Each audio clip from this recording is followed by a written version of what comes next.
Matius.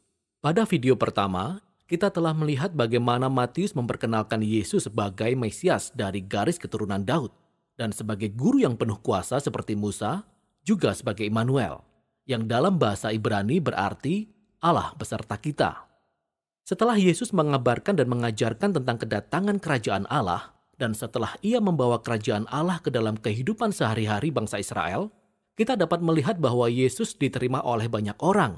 Tetapi ada juga yang menolak Yesus, khususnya para pemuka agama Israel, orang-orang Farisi. Jadi pertanyaan besarnya adalah, bagaimana konflik antara Yesus dan para pemimpin Israel ini akan berlanjut? Bagian besar berikutnya, pasal 14 hingga 20, menelusuri berbagai pandangan tentang Mesias. Jadi Yesus terus menyembuhkan orang sakit, dan bahkan dalam 2 kesempatan, ia membuat mujizat memberi makan kepada banyak orang di padang gurun. Pertama kepada orang-orang Yahudi, dan yang satu lagi kepada orang-orang bukan Yahudi. Dan mujizat ini sangat mirip dengan apa yang dilakukan Musa bagi bangsa Israel di padang gurun. Jadi semua orang ini sangat antusias dengan Yesus. Mereka melihat Yesus sebagai nabi besar dan sang Mesias. Namun tidak demikian dengan para pemuka agama.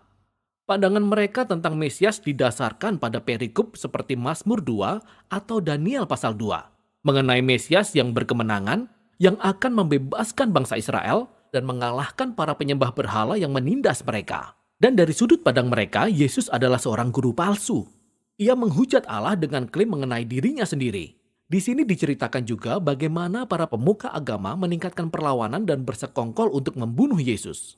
Menanggapi ini, Yesus menarik diri dan mulai mengajarkan kepada murid-muridnya yang terdekat, apa artinya bagi dia menjadi Mesias bagi bangsa Israel, karena tidak ada seorang pun yang berharap demikian. Jadi Yesus bertanya kepada murid-muridnya di pasal 16, "Menurut kalian, siapakah aku ini?" Dan Petrus memberikan jawaban yang sepertinya benar. Ia berkata, "Engkaulah Mesias. Engkaulah anak Allah yang hidup." Tetapi kemudian jelas bahwa Petrus sedang berpikir tentang seorang raja yang akan memerintah dengan penuh kemenangan melalui kekuatan militer. Namun Yesus membalas Petrus dan berkata, "Betul, aku akan menjadi raja, tetapi melalui cara yang berbeda." Lalu Yesus pun mulai mengajarkan pengajaran Nabi Yesaya yang mengatakan bahwa Raja Mesias akan menderita dan mati bagi dosa-dosa umatnya. Dengan demikian, Yesus memposisikan dirinya sebagai Raja Mesias yang memerintah dengan cara menjadi hamba dan menyerahkan nyawanya bagi Israel dan bangsa-bangsa. Namun Petrus dan murid-murid yang lain, kebanyakan mereka tidak memahami hal itu. Maka Yesus masuk ke bagian keempat dari pengajarannya, disusul dengan serangkaian pengajaran lainnya, yang semuanya berbicara tentang sifat dari kerajaan Mesias yang terbalik dari kerajaan dunia, yang memutarbalikkan seluruh sistem nilai kita. Jadi sebagai umat dari raja yang menjadi hamba itu, kita mendapatkan kehormatan dari melayani orang lain. Dan bukannya membalas dendam, kita malah mengampuni dan berbuat baik kepada musuh kita. Dan dalam kerajaan Yesus, kita memperoleh kekayaan sejati dengan memberikan kekayaan kita kepada orang miskin. Untuk mengikut Mesias yang menjadi hamba itu, kita sendiri harus menjadi seorang hamba. Pada bagian berikutnya, kita dapat menyaksikan konflik antara dua kerajaan.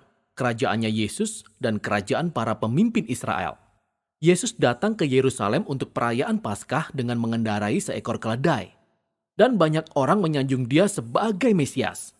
Lalu Yesus segera bergegas menuju pelataran bait Allah dan ia membuat keributan besar yang menyebabkan terhentinya ritual korban bakaran. Di sini tindakannya berbicara lebih keras daripada kata-kata. Sebagai Raja Israel, Yesus sedang menegakkan otoritas kerajaannya atas bait Allah, tempat di mana Allah dan umat Israel bertemu. Yesus melihat bahwa bait Allah telah dinodai oleh kemunafikan para pemimpin Israel.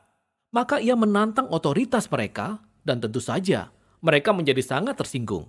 Sehingga mereka berusaha menjebak Yesus dan mempermalukan dia dalam perdebatan di muka umum. Namun mereka gagal, sehingga mereka memutuskan untuk membunuh dia. Yesus menanggapi ini dengan menyampaikan bagian terakhir dari pengajarannya. Pertama-tama, ia menyampaikan kritik tajam kepada kaum Farisi dan kemunafikan mereka. Lalu ia meratapi Yerusalem dan penolakan mereka terhadap Allah dan kerajaannya.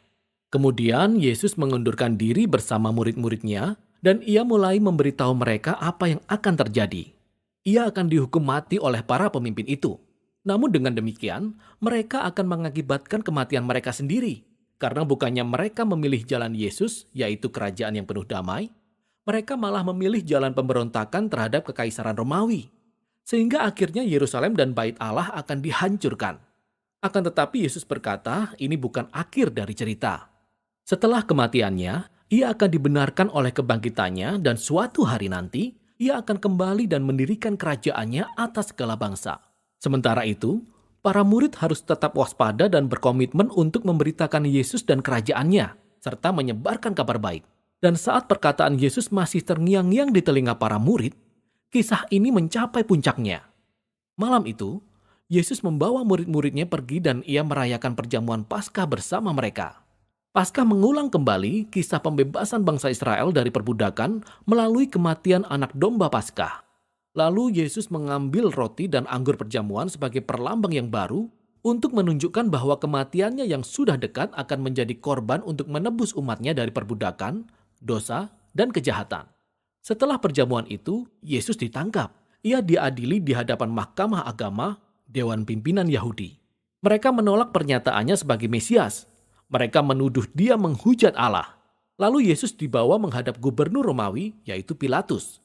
Menurut Pilatus, Yesus tidak bersalah.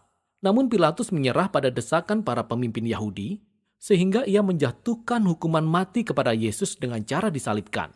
Lalu Yesus digiring oleh tentara Romawi dan ia disalibkan. Nah, tepat pada bagian ini, kita bisa melihat bahwa sama seperti pada pasal pembukaan, Matius memperbanyak referensi ke Perjanjian Lama. Ia berusaha menunjukkan bahwa kematian Yesus bukanlah sebuah tragedi atau kegagalan, melainkan penggenapan yang mengherankan dari semua janji para nabi di Perjanjian Lama. Yesus datang sebagai Mesias yang menjadi hamba, seperti yang disampaikan oleh Nabi Yesaya. Ia ditolak oleh umatnya, namun bukannya ia menghakimi mereka, ia justru dihakimi oleh karena mereka, ia menanggung akibat dari dosa mereka. Lalu babak penyaliban mencapai titik akhir di mana tubuh Yesus dibaringkan di dalam sebuah kubur. Namun kitab ini diakhiri dengan sebuah kejutan di pasal terakhir. Di hari Minggu pagi, para murid menemukan kubur Yesus sudah kosong. Kemudian, tiba-tiba saja orang-orang mulai melihat Yesus yang bangkit dari antara orang mati. Dan kitab ini berakhir saat Yesus yang sudah bangkit itu menyampaikan pengajarannya yang terakhir yang disebut amanat agung. Yesus berkata bahwa sekarang dialah Raja sejati atas dunia ini. Maka ia mengutus murid-muridnya ke segala bangsa dengan membawa kabar baik bahwa Yesuslah Tuhan. Dan setiap orang dapat masuk ke dalam kerajaannya dengan memberi diri dibaptis dan mengikuti setiap ajarannya. Dan dengan mengenang kembali namanya dari pasal 1, yaitu Immanuel, Allah beserta kita, Yesus mengakhiri perkataannya kepada para murid dalam kitab ini dengan, "Aku akan menyertai engkau." Inilah janji akan kehadiran Yesus sampai nanti ia datang kembali. Dan inilah Injil menurut Matius.